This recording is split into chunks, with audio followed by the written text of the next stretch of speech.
ازاي نبطئ او نسرع الفيديو على بريمير. اول حاجه هنحدد الفيديو اللي احنا عايزين نبطئه او نسرعه. انا هحدد الفيديو ده وهضغط عليه رايت كليك، وبعدين هنختار سبيد اند ديوريشن. في خانه سبيد هتلاقي دايما القيمه الافتراضيه 100، ده معناها ان الفيديو بطبيعته. لو احنا عايزين نسرع الفيديو هنكتب رقم اكبر على حسب السرعه اللي انت عايزها، ولو عايزين نبطئه هنكتب رقم اقل، والرقم برضو على حسب السرعه، على حسب التبطيء اللي انت عايزه. في المثال ده احنا هنسرع الفيديو للضعف، علشان كده انا هكتب بدل ال 100 200. لكن انا عاوزك تركز على خاصيه ديوريشن دي بتعرفك وقت الفيديو الاصلي. قبل ما اضاعف السرعه واكتب 200 هتلاقي ان الفيديو الاصلي 13 ثانيه. اول ما اضاعف الفيديو واكتب 200 بدل 100 هنلاقي ان ال 13 بقوا 6 وحاجه. ولو سرعنا اكتر 300 بدل 200 هتلاقي ان الوقت بقى تلت الوقت الاصلي.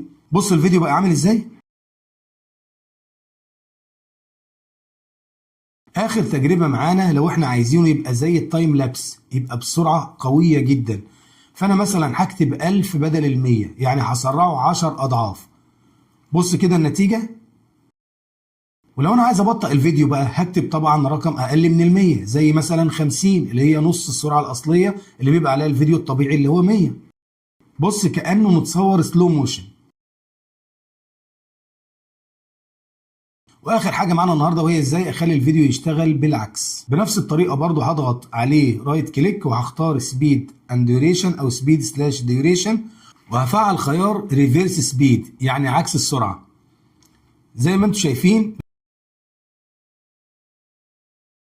كده انت عكست الفيديو، خليت الناس ترجع لورا. وبكده نكون عرفنا